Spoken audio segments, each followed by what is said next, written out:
Ассаламу алейкум агайын туугандар. Мен жумушума Жакыпбек деген аксакал келип калыптыр, маңдайыбызда отурат. Кожомко атабыз жөнүндө көргөн билгендери бар экен. Ошолорду бир тарак барактарына калтыруу максатында видеого тартып калайын деп атам. Өзүңүздү кыскача тааныштырып, анан жанагы Чоробай аксакал тууралуу айтып берсеңиз. Менин атым Жакыпбек, фамилиям Төлөгөн.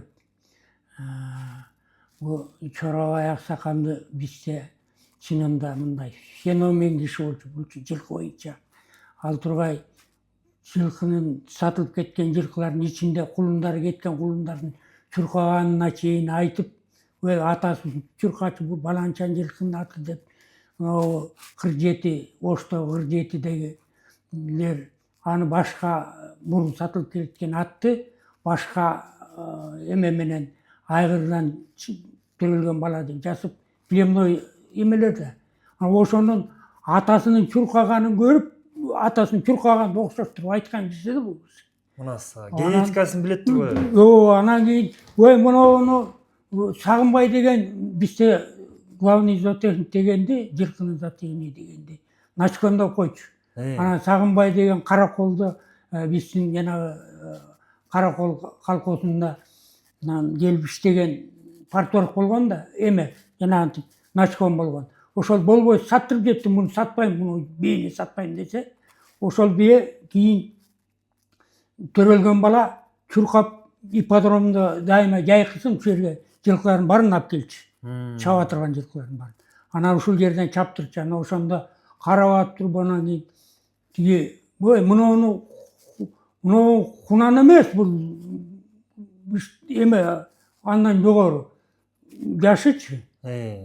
Бул мынчанчы жылы сатылган, буну атасын деп өлүп чуркайт экен деп кыйкырат экен баары. Анан тиердеги отургандар племной эме боюнча, коневодство боюнча, племной чарба боюнча атайын институт бар эмес, ошол кишилер отурган экен. Анан баягы 47-чи чарбанын немесин Матмузаев деген сайапкери ошол айткан экен, бир биздики силердики эмес деп. Анан кийин документтерин көтүрүлсө, чын эле ошол жылкы сатылыптыр. Чоробай айтылган жылы сатылыптыр да.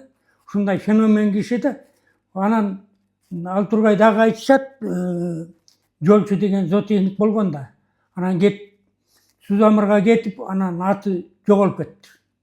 Анан как раз казактар бизде жайлачу да, жайында келип Сузамырга жайлачу. Ошол күн жаап аткан экен, бурганактап. Эрте кыш болот да. Анан бурганактап жаап аткан экен, туман басып турган экен, чырк туман.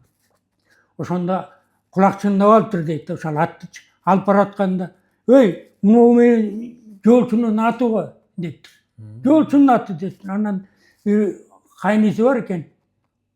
Анан айтыптыр, Маки деген. Койчу, боекчу десе, кашын боек болбой сен деп, баягы кайны эмеси күйөө баласы болуп, кайнагасына тийишиптир.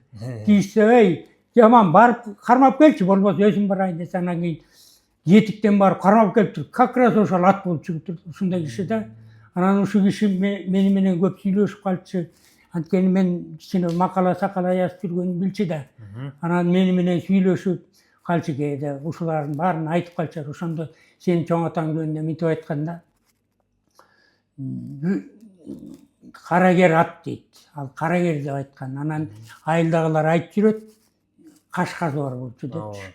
Анан кара кашка деп деле койсо болот, бирок негизи карагер деп айтылат да. Өзүнүн оозу менен карагер. Өзүнүн оозу менен айткан ошондой. Анан бир мага бир ат чыгарып берчи деп эле калчу дейт. Анан болуптур деп, анан кийин Атка жарыбай жүрөм деп.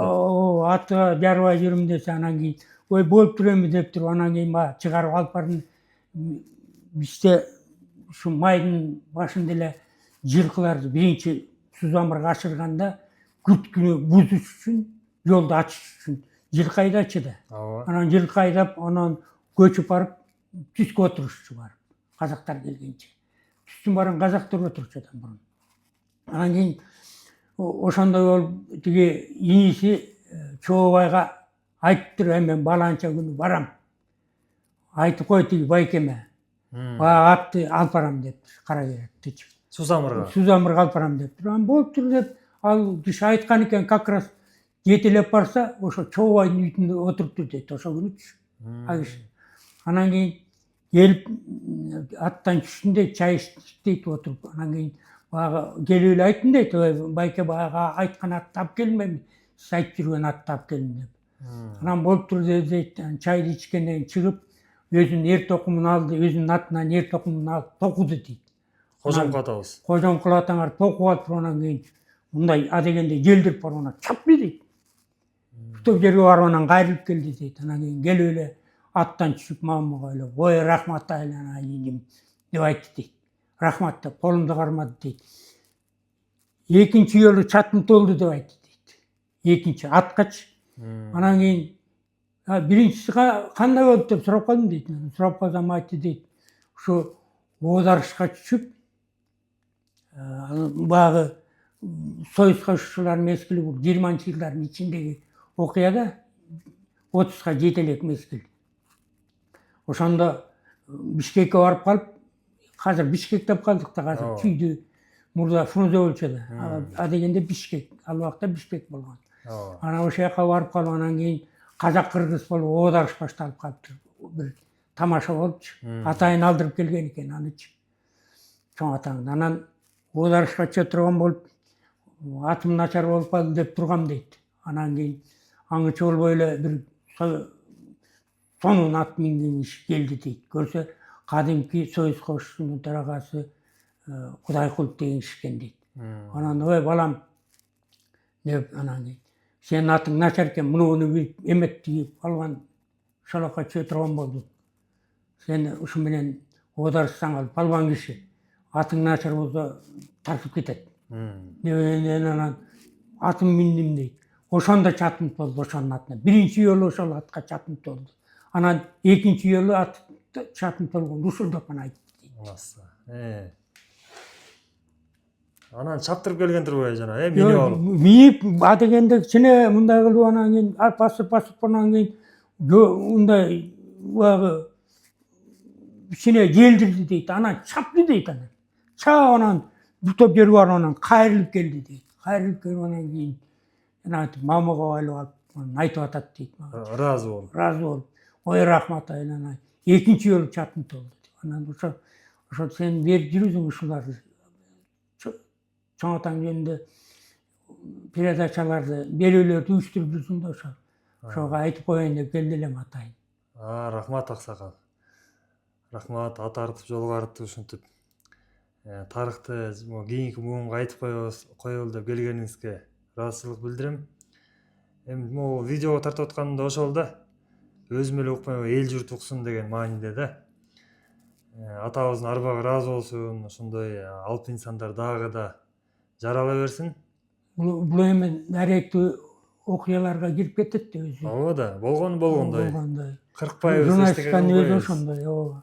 Анан мынтип айткан, баланча киши айткан деп өзүнчө кийин фильмге сыяктуу кылып койсо болот. Баарын чогултуп туура. Бул эми Каракашка атты менин болжомолумда 54-55 жылдары берген да. Ошо мен жылын сурайын деп келдим да атайын. Кожомкул атабыздын ошо өмүрүнүн аягы соңку жылдары десек болот. Аксакалдардын айтымында ошол кара кегер ат Каракашка өзүнүн карашында союлган деп да айтышат. Ушундай маалыматтар бар. Карашы деген ошол өлгөндө союлган ат эмени карашты. Ооба. Ошондой токтоо киргизип коелу, бар болуңуз аксакал.